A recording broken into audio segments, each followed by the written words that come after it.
Well, hello and welcome to episode 8 of Programming Thor with Grant. For this episode, I'm really going to just wing it. What I've got in front of me is the Universal Simple Polysynth, which we created in the last episode. And I've got it rigged up as a sort of electric piano sound just now.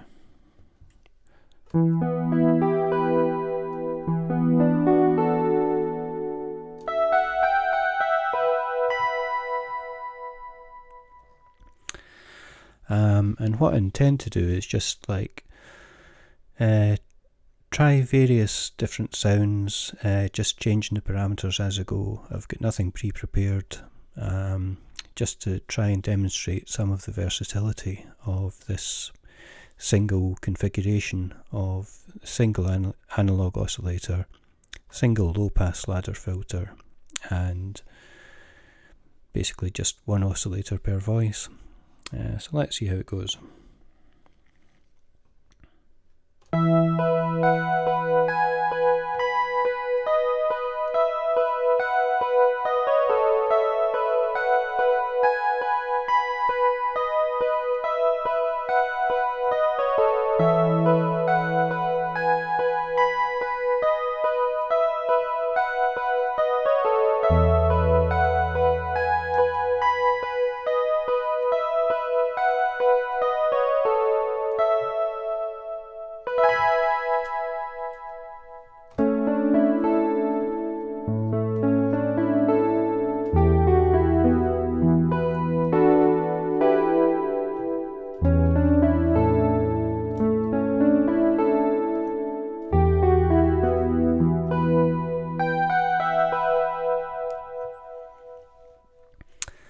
So we'll try and make more of a sort of epic polysynth kind of sound, but not epic poly as you get whenever you bring Thor into the rack. So we've still got a bit of a piano tone going on there, so we'll bring in the sawtooth wave, open up the frequency.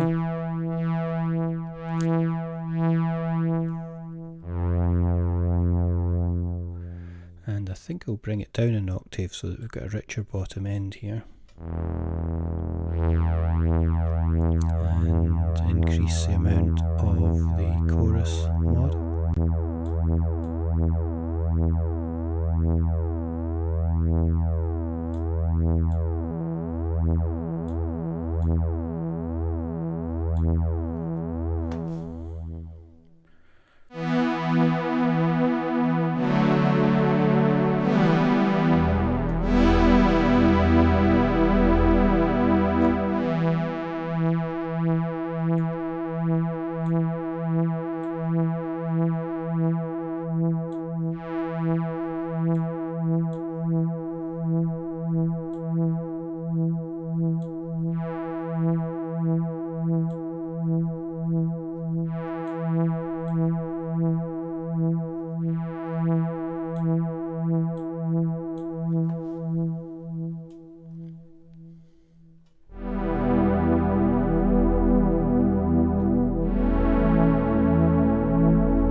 And if we give it more of an attack by shortening the attack time on the amplitude envelope, we should have more of a powerful sound.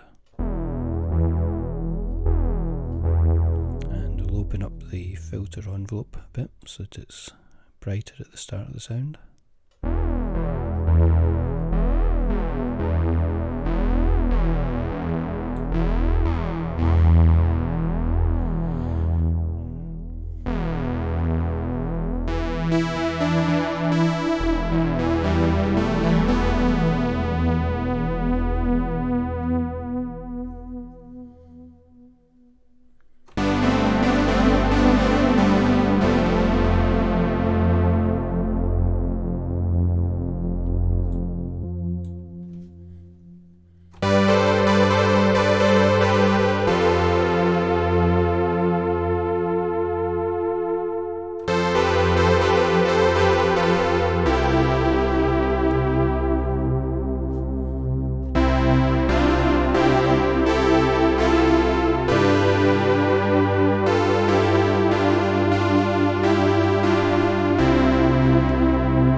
And as well as polysynth sounds, this setup's equally applicable to monosynths.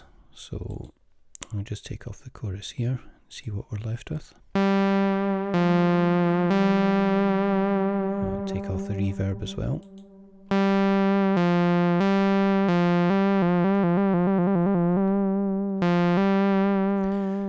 Now, one thing that's quite nice with the monosynth effect is that the envelope will pick up from where it left off when you release the last note. So if I just give a demonstration of this, I'll put quite a lot of filter envelope depth on it.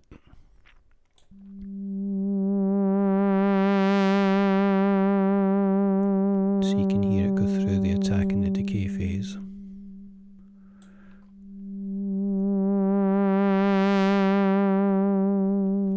And I'll give it a bit of resonance as well.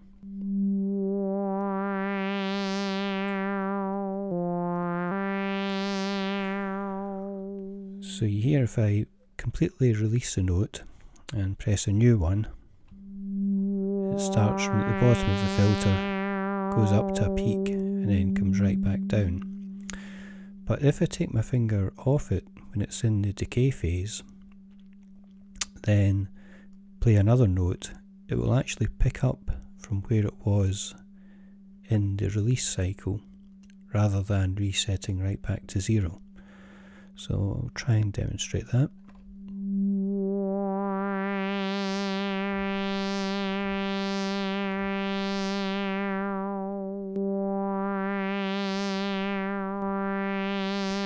And you hear a wee bit of a click there. That's because the attack was immediate on the amplitude envelope, so we'll just give it enough to get rid of that click.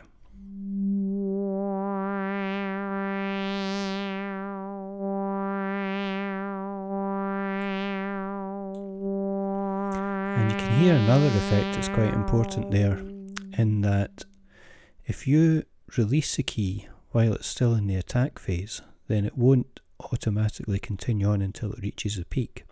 What it will do is it'll immediately go to the release phase and decay to silence at the release rate. So if you just listen to that, I'll start the envelope at a low point, a low frequency, and I'll just give it a short key press so that it goes up part of the way through the attack phase, and then I'll release it so that it goes back down the way, and then I'll continue increasing the peak over time, just based on how often and for how long I hit the key.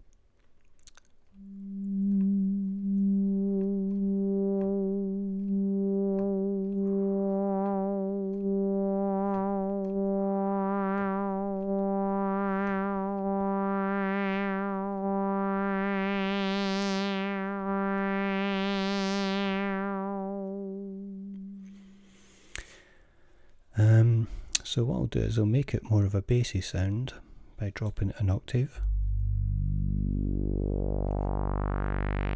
That's quite nice. Give it a lot of resonance.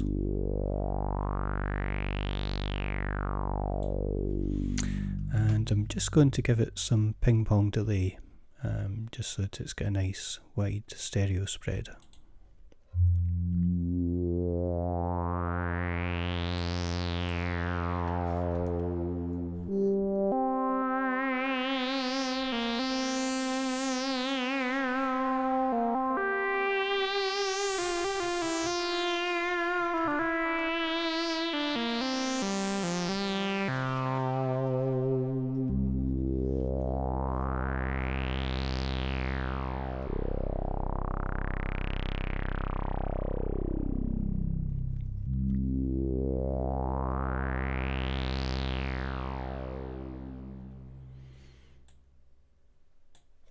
And quite another nice thing to do when you're on a monophonic sound is give it a bit of portamento so that it slowly glides between each note.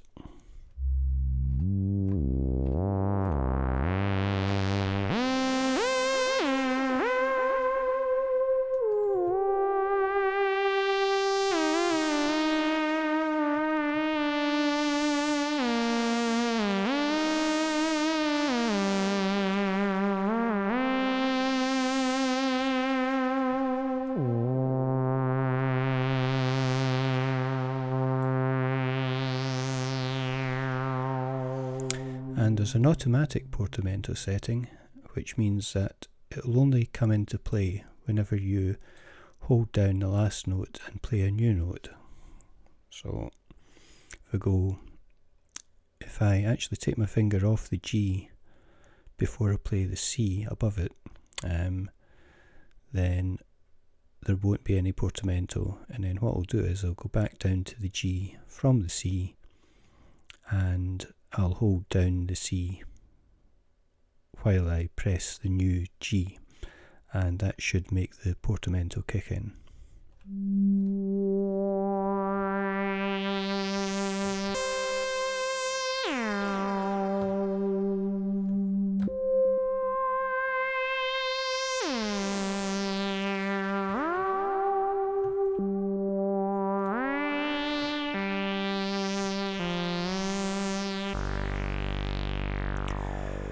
And that can be quite nice for doing sort of acid effects.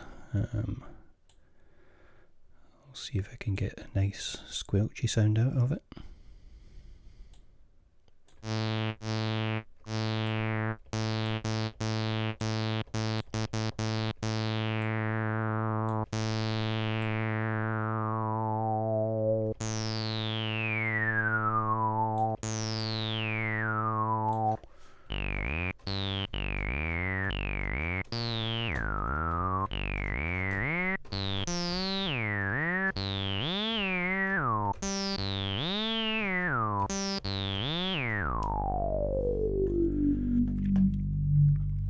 I'm going to cheat just a little bit and kick it into the 18 decibel per octave filter, which sounds very much more acid house.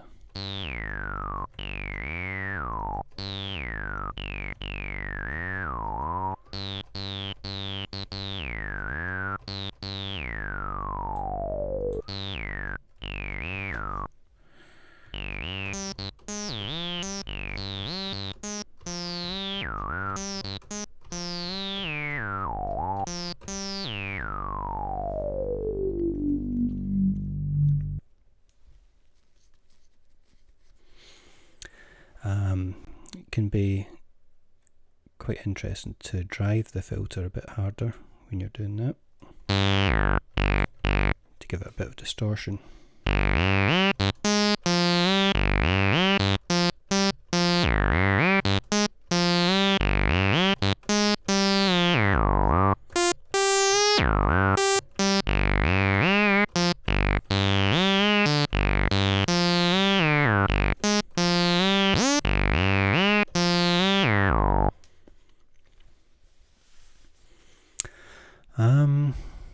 So let's think, how about we try and make quite a simple sort of fluty noise. So I'll put it onto the triangle wave, and I think we want quite a slow attack and quite a short release. And for the moment I'll just open the filter up completely, take off the resonance and put it back to 24 decibel. So bring it up an octave. I think in fact I'll bring it up another octave. Now I think the attack's just a bit too long there, and I think the triangle wave's just a bit dull for my liking actually, so what I'll do is I'll bring in the square wave and I'll put it to exactly 50%, which is when the pulse width is 64.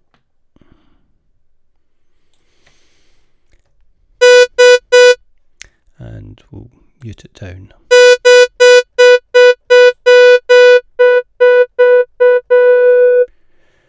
And what we'll do actually is give the filter envelope quite a high sustain level and give it a wee chirp just at the start of the note, just to give it a sort of breathy. That's too slow. as if you've just sort of blown your lips over the mouth hole.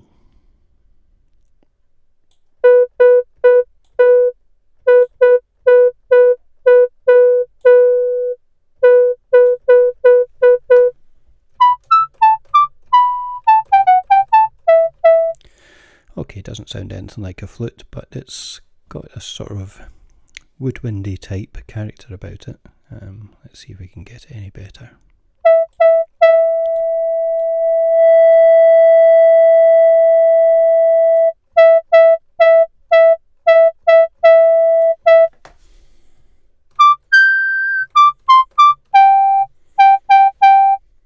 I think I'll try putting up another octave.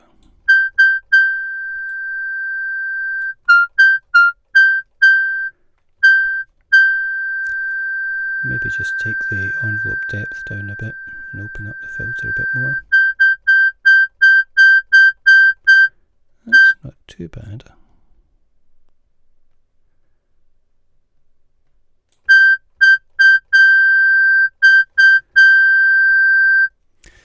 I'll give it a bit of reverb just to see how that sounds.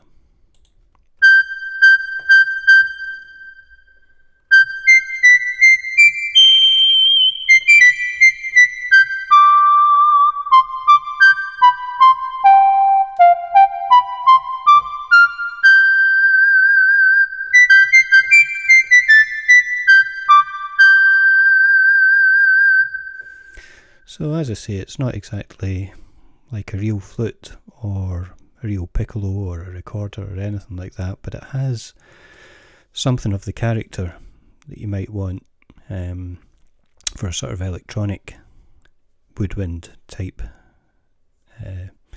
instrument. So you can definitely tell it's a synth rather than an acoustic instrument, but it has some of the character that you would expect from a member of the woodwind family. Let's see if we can make some sort of synthy brass type sounds. So again, we'll use a bit of a blurt on the front end of the sound, quite a fast attack, and this time we'll use a sawtooth because that's got a much more brassy character. I'll just take off the reverb for a minute.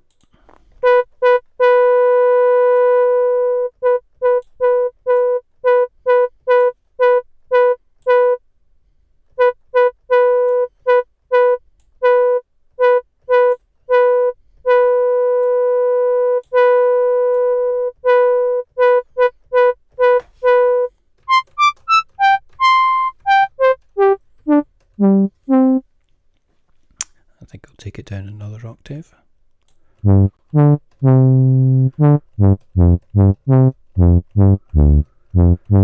It's got not a bad character down in the bottom end there, so it's kind of like a tuba or French horn or something like that.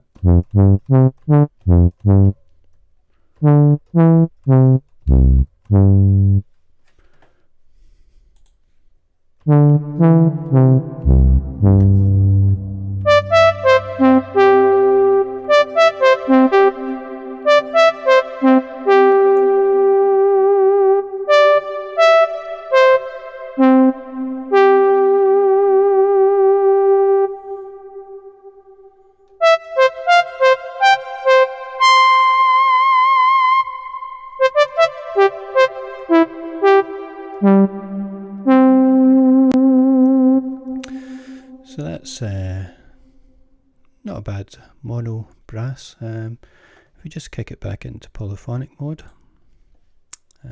see how it sounds when you're playing chords. I won't swamp it in reverb.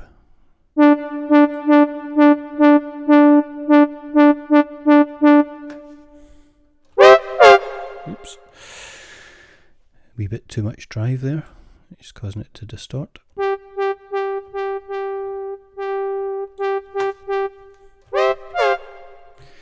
Oh, and I think we'll take off the portamento as well.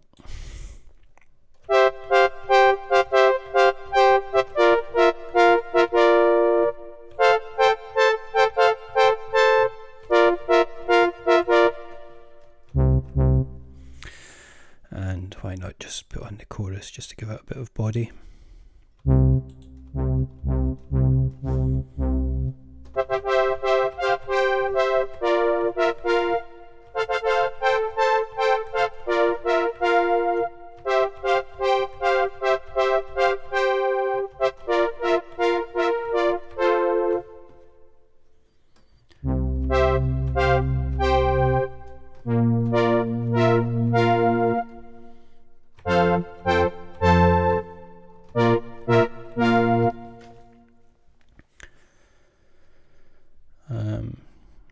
It's not quite jump, but let's see if we can brighten it up a wee bit.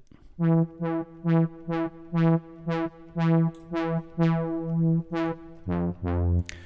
let's take it down an octave, see what we can do with that. Now my lack of playing ability is going to be very evident here, but bear with me.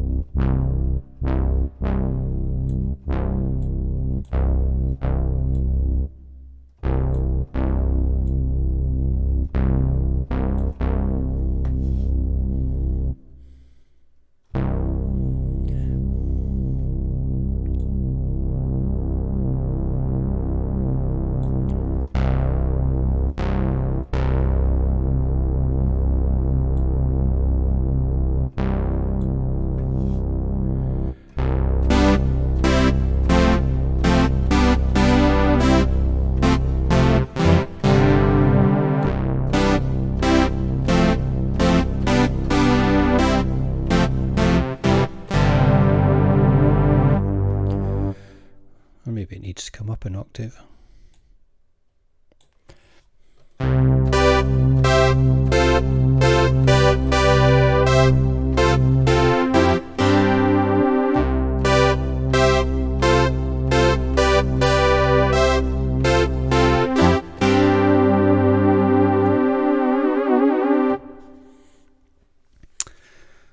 It's not too bad a sound.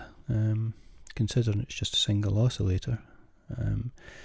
Could maybe try it with the pulse wave and give it a bit of pulse width modulation. I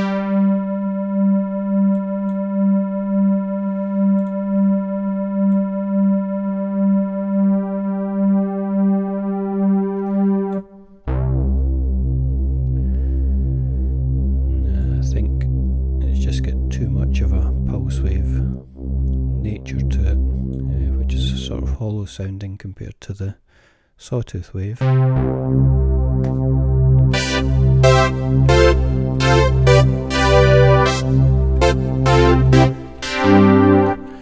Nah, I don't like that. Go back to the sawtooth.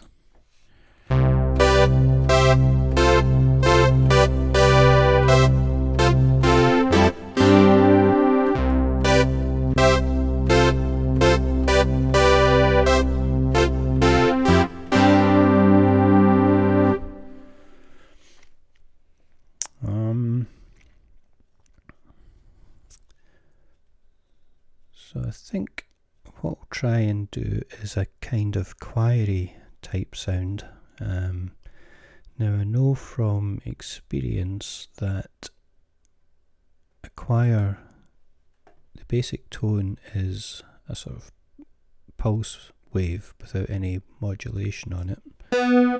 And you've got to fine tune it to find the right sort of vocal characteristic. And we'll take off the modulation envelope on the pulse width as well.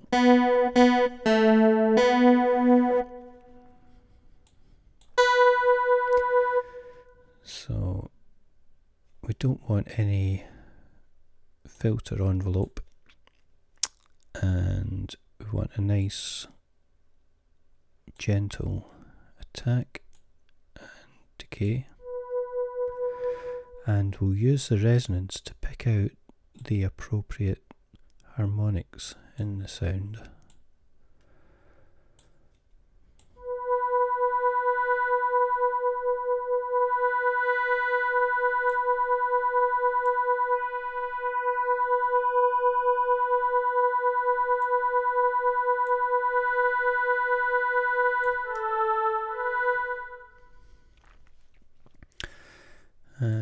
give it a bit of ping pong delay and a bit of long echo, just to make it wide.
And I think what I'll do is just give it more of the reverb and just take out some of the main signal. And if we put the pre-reverb on,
and there we have it. So hopefully that's given you a bit of a feeling for how versatile this seemingly simple setup can be.